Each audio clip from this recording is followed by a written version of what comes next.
उतर गए हैं तो मेरा ख्याल अचानक तो नहीं चूहे कहीं से आ सकते।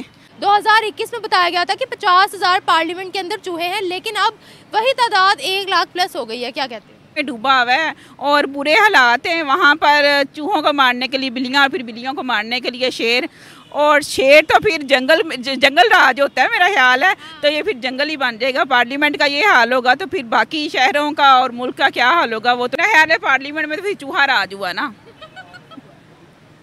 तो मेरा ख्याल से ही तो बस अब दुआ करें अल्लाह पाक हमारे मुल्क को महफूज रखे, वरना हालात तो बहुत ही बुरे हैं। उनको तो सिर्फ चूहे ने काटा है।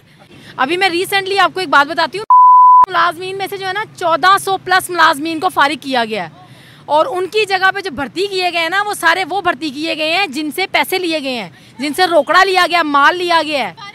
यस, सिफारिश की है कि चलें भी अब आपको हम नौकरियां देते हैं। यानी कि आम जो बंदा है ना, जो आम इंसान जाता है नौकरी के लिए, गरीब बंदा जाता है नौकरी के लिए, उन सबको निकाल कर उनको चुन चुन के निकाला गया है, उनको बाहर फेंका गया है। Simple is that. और दूसरी बात कि जी जो बीमारियां फैलेंगी, तो करप्शन से ज़्यादा बीमारी हमारे मुल्क में कोई नहीं है, ठीक है ना। तो करप्शन को सबसे पहले ख़त्म करना पड़ेगा, बाद में बाकी बातें सारी बात की हैं। अगर उनके ऊपर पहले कंट्रोल किया जाता तो इतने नहीं बढ़ते थे ना। तो अब उनको खाने को कुछ मिल रहा है तो इतने बढ़ गए, 50,000 से 1 लाख के ऊपर चले गए। अब उसके ऊपर क्या लेकर आएंगे? बिल्लियाँ लाएंगे। वो बिल्लियाँ क्या इसको खा लेंगी? जब खाएंगी तो फिर वो, जब ये नहीं मिलेगी तो फिर दूसरे लोगों को भी काटेंगी। फिर उसके लिए कौन हल करेगा? कौन आएगा? फिर शेर आएगा उसको। हाँ, ये कुछ दिनों में ये असम्बली भी खा लेंगे चूहे। आज बिल्कुल।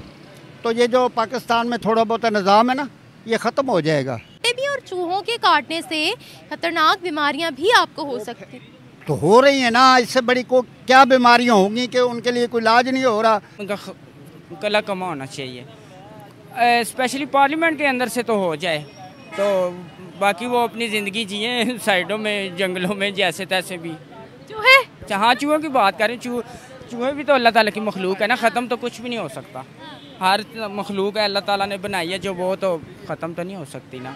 कब के हम एफर्ट कर रहे हैं मच्छर ख़त्म करने की अदवियात, और चूहे मार गोलियां, और क्या कुछ काकरोच, और ये सब कुछ हमारे ज़िंदगी में रहने ही रहने हैं। छिपकली को मारने की अदवियात, ये अल्लाह की मखलूक है, इसने रहने ही रहना। दुबई में जो थेफ्ट के जो सबसे ज़्यादा केसेस हैं, चोरी के सबसे ज़्यादा केसेस हैं, वो पाकिस्तानी इन्वॉल्व है उसमें। ठीक है, जो रिपोर्ट्स आ रही हैं। ठीक है। और इवन यूरोप की बात करें, वहाँ पे भी यही बात। हर जगह पे तो अपनी रेपुटेशन खराब कर ली है। आप अपने कंट्री के साथ खुद ही ऑनेस्ट नहीं हो, आप उसको बदनाम कर रहे हो, तो दूसरे किसी से कैसे एक्सपेक्ट करते हैं? जी, शलवार कमीज को बड़ा बुरा समझा जाता है। अच्छा, लेकिन इस्लामिक कंट्री में ये शलवार, जी नहीं, actually it has nothing to do with Islam. लेकिन शलवार कमीज में जो बंदा है ना, वो पाकिस्तानी है। और पाकिस्तानी जो है ना, वो अनपढ़, जाहिल, बेकार, भिखारी। अभी रिसेंटली इनके वीजे बंद हुए हैं, क्योंकि पिछले दिनों जब ईद के दिन थे, रमजान मुबारक में, और ईद उल अजहा के दिन थे, भिखारियों की भरमार लगी थी पाकिस्तानी वहाँ पे जाके। और वो भिखारी खुद नहीं गए इंडिविजुअली। अच्छा, उनके पीछे माफिया, वो पूरा ग्रुप भेजता है वहाँ पे। यूनिटी क्यों नहीं है मुसलमानों में, पाकिस्तानियों में? वैसे हम कहते हैं पूरी दुनिया के मुसलमान एक जिस्म की तरह हैं। दूसरी साइड पे हम बात करें कि कोई आपस में पाकिस्तान अफगानिस्तान लड़ रहा है, पाकिस्तान ईरान के आपस में तल्लुकात खराब है, जबकि इंडिया की अगर बात करें, वो अफगानिस्तान, ईरान, वो अभी मलेशिया से खबर आ रही है, मलेशिया के उनके प्राइम मिनिस्टर इंडिया में मौजूद हैं, यानी इस्लामिक कंट्री से रिलेशन बेहतर कर रहे हैं। इस वक्त अगर आप गूगल ट्रेंड्स पे जाओ ना, पाकिस्तान में टॉप ट्रेंडिंग बात हम करेंगे एक बार फिर पाकिस्तान की, और पाकिस्तान की जो क्रिकेट टीम है, या पाकिस्तान के जो क्रिकेट बोर्ड के चेयरमैन हैं, जी हाँ, मोहसिन नकवी साहब, उनका एक स्टेटमेंट आया और उन्होंने कहा कि जी पाकिस्तान में इंटरनेशनल लेवल के स्टेडियम्स बनाए जाएंगे ताकि भारत समेत तमाम मुल्कों की टीम से पाकिस्तान आ सके। अब आप लोग तो जानते ही हैं कि पाकिस्तान में जो इस किस्म की न्यूज आती है तो उसके बाद हमारे भारतीय दोस्त जो हैं वो लग जाते हैं पीछे के, देखो तो जरा कि क्या हो रहा है। और ऐसा ही कुछ हुआ। और अब हमारे और आप सबके फेवरेट मेजर गौरव आर्या, जी हाँ, मेजर साहब ने एक वीडियो की है और बड़ी इंटरेस्टिंग वीडियो है। वैसे तो आई एम श्योर आप सभी लोग देख चुके होंगे उनकी वीडियो को, लेकिन मैं भी थोड़ा सा बता ही देती हूँ कि उन्होंने उसमें ये बात की है कि मोहसिन नकवी साहब का जिक्र किया है और कहा ये है कि जी मोहसिन नकवी साहब जो हैं उनकी तरफ से ये कहा गया है कि जी स्टेडियम बनाएंगे। और इस वक्त जो स्टेडियम है, खासतौर पर लाहौर के स्टेडियम की बात उन्होंने की कि वहां पर वॉश वॉशरूम नहीं है। तो अगर आप इंटरनेशनल लेवल के खिलाड़ियों को बुलाएंगे और अगर उन्होंने वॉशरूम जाना हुआ तो क्या किया जाएगा? तो सबसे बड़ी बात तो ये कि होटल से करके आए ना, जिसको जो करना है आके, जरूरी है कि ग्राउंड में पहुंचने के बाद वो कहें कि वॉशरूम जाना है। मतलब मेजर साहब आप भी ना हर चीज, बस पाकिस्तान की इतनी सी बात मिल जाती है ना, आप खामखा ही हम लोगों को जो है ना सुना देते हैं। ऐसी कौन सी बड़ी बात है भाई? और दूसरा ये कि इमरान खान ने जो है वो सुनामी ट्री अपना एक प्रोजेक्ट शुरू किया था और जगह जगह दरख्त लगाए थे, तो वो दरख्त किस काम आएंगे? जाहिर है भेज देंगे वहां पे विराट कोहली को भी, और आपके जो रोहित शर्मा और जितने आपके खिलाड़ी हैं सब वहां से होकर आ जाएंगे। ऐसी कौन सी बड़ी बात है? इंडिया में क्या ये काम नहीं होता जो आप हमें ताने दे रहे हैं?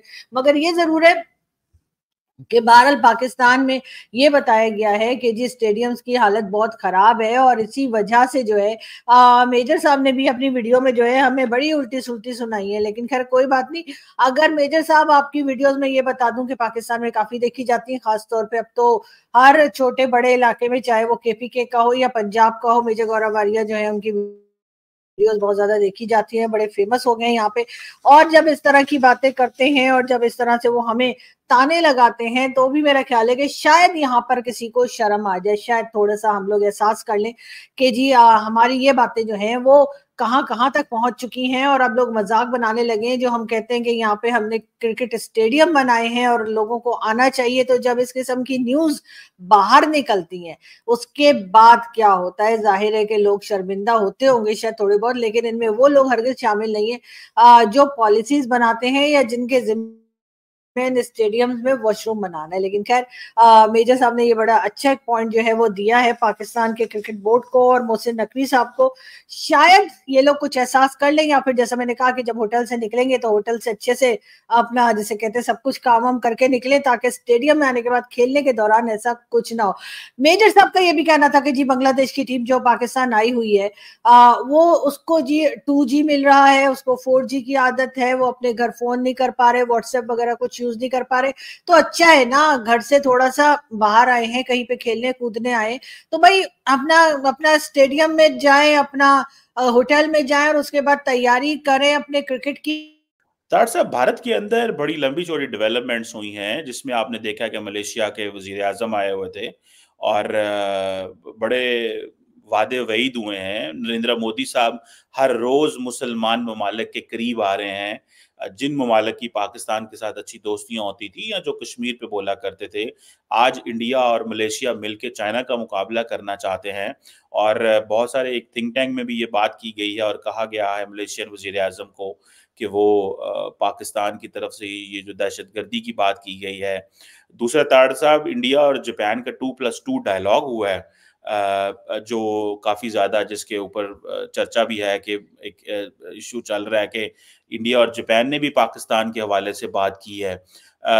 और इंडिया के अंदर इस वक्त ताड़ साहब बहुत सारे जो इंटरनेशनल डेलीगेट्स आए हुए हैं। उधर ताड़ साहब पाकिस्तान के अंदर हैरानगी होती है, ना तो कोई डेलीगेशन आता है, ना ही वहाँ पे कुछ चीज़ें, कोई ऐसी इंटरनेशनल सिग्निफिकेंस की चीज़ें हो रही हैं। दूसरा, पाकिस्तान के हवाले से इंटरनली बहुत कुछ हो रहा है।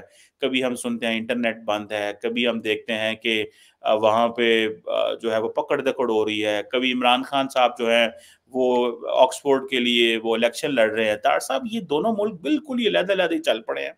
और ज़रा ये इस पे कमेंट कीजिएगा, ये जो मलेशिया और जापान ने जो पाकिस्तान का रेफरेंस दिया है टेररिज्म के हवाले से, इंडिया की डिप्लोमेसी काफ़ी कामयाब नज़र आ रही है कि वो हर मुल्क को कन्विंस कर लेता है। तार साहब, क्या देखते हैं आप इस हवाले से?